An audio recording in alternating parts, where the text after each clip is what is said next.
ہمیں پتا تھا کہ آپ کو اللہ نے جو ٹیکنالوجی دی ہے اور وسائل دیے ہیں اس کا ہمیں اندازہ تھا، لیکن ایسا اندازہ کہ ایسا خاندانی تخت بنا لو گے یہ کھوپڑی میں نہیں آتا، اور ہم پہلے سے مان چکے ہیں آپ کی صلاحیتوں کو، مسلمین ہم مان چکے ہیں، یہ تو اس کے تصور میں ہی نہیں کہ یہ وہی ہے۔ قیل لہ ادخل الصرح، حضرت سلیمان علیہ السلام نے فرمایا کہ اب اس محل میں آپ داخل ہو جاؤ، تو محل کا فرش حضرت سلیمان نے ایسا خاندانی بنایا تھا نا، ایسی ٹیکنالوجی استعمال ہوئی تھی کہ وہ فرش دیکھنے میں پانی لگتا تھا کہ پانی ہے جو جس میں لہریں بن رہی ہیں، اتنا شیشے کا چمکدار۔ وہ جو ہے نا اس نے کیا کیا، فلما رأتہ حسبتہ لجۃ۔ اچھا اس سے یہ بھی پتہ چلتا ہے کہ اللہ نے اگر آپ کو وسائل دیے ہیں تو اچھا گھر بنانا، اچھا ڈیکوریٹ کرنا، گھر کو، لائف اسٹائل کو ذرا لگژری بنا لینا، یہ شریعت کے خلاف نہیں ہے۔ کوئی صوفی وہاں پر ہوتا نالائق ٹائپ کا صوفی، وہ پہلے تو حضرت سلمان کے ملکہ سبا کی اس سے بات چیت پر اس کو اعتراض ہوتا، ایک آپ نامحرم سے بات کیوں کر رہے ہیں آپ، ٹھیک ہے۔ دوسرا اعتراض اس کو یہ ہوتا کہ یہ کیا ہے بھائی، یہ کیا ہے، تخت مخت آپ نے بھی تخت بنایا ہوا، آپ کا اتنا عالی شان تاج ہے، اور یہ آپ نے اتنے خوبصورت فرش بنائے ہوئے ہیں، ٹائلیں لگائی ہوئی ہیں فرش کے اوپر، ایسا خاندانی فرش کے دیکھنے میں کیا لگ رہا ہے، پانی لگ رہا ہے۔ اس زمانے میں ایسا شیشہ بنا لینا کہ پانی لگے، وہ تالاب لگے، یہ کیا بھائی، آپ کو تو ایک جھونپڑے میں رہنا چاہیے، ایک پرانے سے بوسیدہ کپڑا پہن کے اللہ اللہ کرنا چاہیے، یہ کیا بھائی، جب اللہ نے وسائل دیے ہیں تو یہ بھی بولو ٹھیک، اور جب نیت اچھی ہو تو اور زیادہ ٹھیک۔ نیت کیا ہے بھائی، دنیا پہ جو روب اور دبدبا پڑے گا وہ جھونپڑے دیکھ کے نہیں پڑے گا، وہ اسی دنیا کا اسٹائل یہی ہے۔ لینڈ کروزر میں کسی کے یہاں رشتہ لینے جاؤ فوراً ملے گا، گدھے پہ بیٹھ کے جاؤ گے کیا خیال ہے، ملے گا؟ تو جب رشتہ نہیں ملتا بھائی گدھے پہ بیٹھ کے جانے میں، تو کوئی حکومت آپ سے کیسے تسلیم ہو جائے گی آپ کے سامنے؟ وہ لے کے میدان میں جا رہے ہیں لڑنے کے لیے۔ تو اسی وجہ سے ہمارے نبی نے بھی اس کا بڑا اہتمام کیا ہے، جب کوئی وفد ہمارے نبی سے ملنے آتا تو آپ اپنے لباس کو چینج کرتے، اچھا لباس پہنتے، اپنے بالوں میں کنگھی کرتے، اور پھر جو دوسرے ملکوں میں آپ سفیر بھیجتے نا مذاکرات کے لیے، ان کی پرسنالٹی بڑی زبردست تھی۔ جتنے سفیر نبی صلی اللہ علیہ وسلم نے دوسرے ملکوں کے لیے بھیجے ہیں، ان میں مفسرین کہتے ہیں دو چیزیں قدر مشترک تھیں، ایک ان کی پرسنالٹی، خوبصورت بہت تھے، قداور تھے، دوسرا بلاغت بہت تھی، بات کرنا جانتے تھے، آواز اچھی تھی، بات بہت اچھی، کیونکہ اس سے بڑا اچھا میسج جاتا ہے۔ اب کسی ایسے آدمی کو بھیج دیا جو ہکلا رہا ہے وہاں جا کے ہے بھائی، یا اس کی پرسنالٹی نہیں ہے، تو اس سے امیج اچھا نہیں پڑتا۔ یہ جو تھے رضی اللہ عنہ، یہ بھی سفیر تھے دوسرے ملکوں میں، یہ اتنی پرسنالٹی، اتنے خوبصورت تھے کہ حضرت عمر نے اپنے دور خلافت میں ان پر مدینہ آنے پر پابندی لگا دی، اور کہا اگر مدینہ آئیں تو چہرہ ڈھانپ کے آئیں، کیونکہ بہت سی عورتوں کو ان کو دیکھ کے فتنہ ہونے لگا تھا۔ یعنی مدینہ آتے نا تو جن عورت کی ان پہ نظر پڑتی اس کے بارے میں خطرہ ہوتا کہ یہ کوئی ان پہ فریفتہ نہ ہو جائے، عاشق نہ ہو جائے۔ ایسی خوبصورت پرسنالٹی نبی نے روم اور کسرا کے بادشاہوں کے لیے رکھی ہوئی تھی، ان کے پاس بھیجتے تھے۔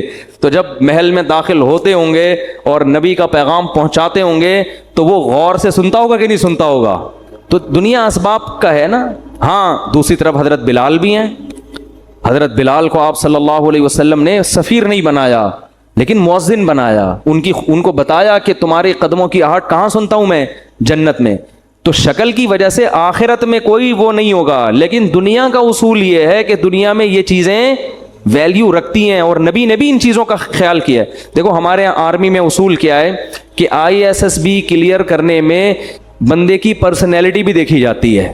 یہ انگریز کا بنایا ہوا قانون ہے جو بڑا ٹھیک قانون ہے کہ بھائی جو آفیسر ہوگا نا اس کا کم از کم اتنا قد ہونا چاہیے۔ وجہ کیا ہے کہ آفیسر کی پرسنالٹی نہیں ہے، پرسنالٹی اس کے ماتحت کی ہے، تو ماتحت بولے گا میرے سے تو 3 فٹ تو میرا فوجی آفیسر تو 3 فٹ کا تو آفیسر ہے میرا، میں اس کو ایک ٹھڈا ماروں یہ 6 کلابازی کھا کے وہاں گرے گا، وہ اطاعت نہیں کرے گا۔ اطاعت انسان ہمیشہ کس کی کرتا ہے؟ جو آپ سے برتر ہو، یہ انسان کی نیچر ہے۔ تبھی تو عورت کو حکم دیا ہے کہ اس کا نکاح اس سے برتر میں ہونا چاہیے، اس سے کمتر میں۔ یہ اسلام کا حکم ہے کہ عورت کا نکاح اس کے پیرلل یا اس سے افضل میں ہو، اس سے کمتر میں نہ ہو، کیونکہ شوہر سر کا تاج ہے، وہ عورت اس کی اطاعت کرے گی۔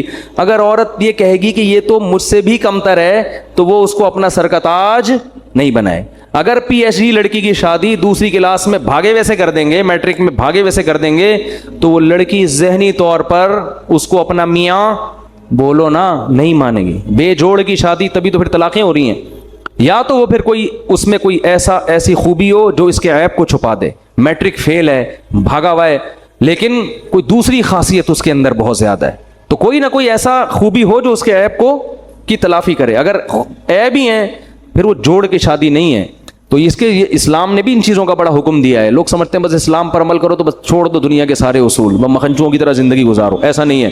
تو خیر جلدی سے میں بات کو سمیٹ کے ختم کرتا ہوں. کیا بات چل رہی تھی پتہ نہیں کہاں سے کہاں پہنچ گئے ہم.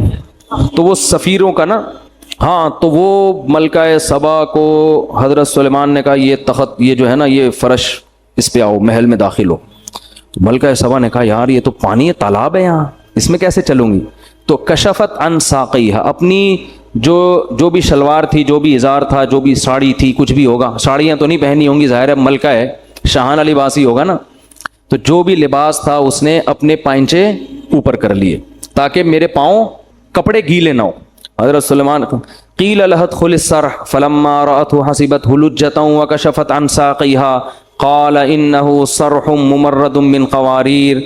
تو حضرت سلیمان نے کہا یہ پانی نہیں ہے, یہ تالاب نہیں ہے, یہ شیشے کا بنا ہوا فرش, ڈیزائن ایسے کیا گیا ہے دیکھنے والا اس کو تالاب سمجھتا ہے. اب یہاں ملکہ سبا نے کہا بھائی یہ خدا کا پیغمبر ہے, ابھی اس نے مجھے تخت دکھا دیا وہاں سے یہاں, اور یہ ایسا فرش تو دنیا میں کسی کا باپ بھی نہیں بنا سکتا. اس نے یہ نہیں کہا مجھے پتا ہے, یہ دل میں سوچا ہوگا. لوگ پھر کہہ رہے ہوتے ہیں یہ باپ کا لفظ کہاں ہے قرآن میں, دکھاؤ بھائی. تو ہمارا بھی تو کچھ اسٹائل ہے نا بات سمجھانے کا, ہم آج کے زمانے کے لحاظ سے سمجھائیں گے نا. تو ملکہ سبا نے کہا بھائی یہ تو ممکن واقعی اللہ کے سچے پیغمبر ہیں, ان کے پاس وسائل کی کمی نہیں ہے. تو فوراً کہنے لگی قال ربی انی ظلمت نفسی. اب دیکھو حضرت سلیمان سے خطاب نہیں کر رہی, اب کس سے خطاب کر رہی ہے, اللہ سے. یہ بھی اس کے خاندانی ہونے کی دلیل, کیونکہ ان کو یقین آ گیا کہ یہ سب کچھ یہ نہیں کر رہے, اللہ کر رہا ہے مجھے سمجھانے کے لیے کہ تو غلط دین پہ چل رہی تھی. توبہ کی اور کہنے لگی ربی انی ظلمت نفسی, اے اللہ آج تک میں نے سورج کو سجدہ کر کے اپنی جان پہ ظلم کیا ہے. واسلمت مع سلیمان للہ رب العالمین. یہ ایسا خاندانی جملہ ہے, اس سے آپ کو پتہ چلے گا بھائی ایکسٹرا آرڈینری ذہین تھی. اب یہ نہیں کہہ رہی کہ اللہ میں تجھ پر ایمان لے آئی, یہ بھی نہیں کہہ رہی کہ اللہ میں نے سلیمان کو نبی مان لیا. اگر یہ کہتی کہ میں نے سلیمان کے ہاتھ پہ بیعت کر لی, سلیمان کو مان لیا, تو سوال پیدا ہوتا ہے یہ سارے کام کا حکم کون دے رہا ہے. سلیمان تو ایک ذریعہ ہے, اصل تو آپ کو توحید کی دعوت دی جا رہی, اللہ کی بندی بنو. تو اسلام اللہ کے لیے لانا ہے, سلیمان کے لیے نہیں لانا. لیکن اگر سلیمان علیہ السلام کا ذکر بالکل ہی شارٹ ہو جاتا تو یہ ناشکری بھی ہے کہ جو ذریعہ بن رہا ہے ہدایت کا, اس کو اس موقع پر اپنے کلام سے بالکل کیا کر دیا, خارج. تو دونوں چیزوں کی رعایت کر کے اس نے اپنے خاندانی ہونے کا ثبوت دیا اور کہنے لگی ربی انی ظلمت نفسی, اے اللہ میں نے اپنی جان پہ ظلم کیا. واسلمت مع سلیمان للہ رب العالمین, اے اللہ میں بھی سلیمان کی طرح سلیمان کے ساتھ اس رب پر ایمان لے آئی جو تمام جہانوں کا پالنے والا ہے. میں بھی اس صف میں سلیمان کے ساتھ شریک ہو گئی ہوں, کھڑی ہو گئی. یہ تو پہلے سے تھے, میں بھی ان کی فہرست میں شامل ہو گئی. تو اللہ نے جہاں بھی پیغمبروں کے واقعات ذکر کیے نا, اکثر نالائق قومیں, اکثر نالائق, اکثر کیا 99.9%. قوم عاد کو دیکھیں, قوم ہود کو دیکھیں, قوم عاد کو دیکھیں, قوم سمود کو دیکھیں, قوم لوط کو دیکھیں, قوم ابراہیم کو دیکھیں, قوم فرعون کو دیکھیں, اصحاب مدین کو دیکھیں, سب تباہ ہوئے ہیں. کچھ قومیں ایسی ہیں جو گنی جا سکتی ہیں جنہوں نے عقل اور شعور کا مظاہرہ کیا, جذباتی پن سے ہٹ کر پیغمبر کی دعوت پہ شعور کے ساتھ غور کرنا شروع کیا. اللہ نے ان کو ہدایت بھی دی, اللہ نے ان کو عزت بھی دی, اور قیامت تک کے لیے اللہ نے ان کا تذکرہ قرآن میں لکھ دیا. ملکہ سبا کتنی خوش ہوتی ہوگی, اس کے تو تصور میں بھی نہیں ہوگا کہ کل ایک قرآن نازل ہوگا, اللہ کی آخری کتاب, جس میں اللہ میرا تذکرہ کریں گے اتنے اہتمام کے ساتھ. اور حضرت مولانا حضرت مفتی طارق مسعود صاحب دامت برکاتہم, آپ کے حساب سے, میرے حساب سے نہیں, میں تو ایسے ہی آدمی ہوں, آپ لوگ یہ القاب لگاتے ہیں نا, میں یہ کرتا ہوں تکبر سے بچنے کے لیے. جب لوگ کہتے ہیں مفتی طارق مسعود مدظلہ العالیہ, تو میں آگے لگاتا ہوں جو ملا کھا لیا.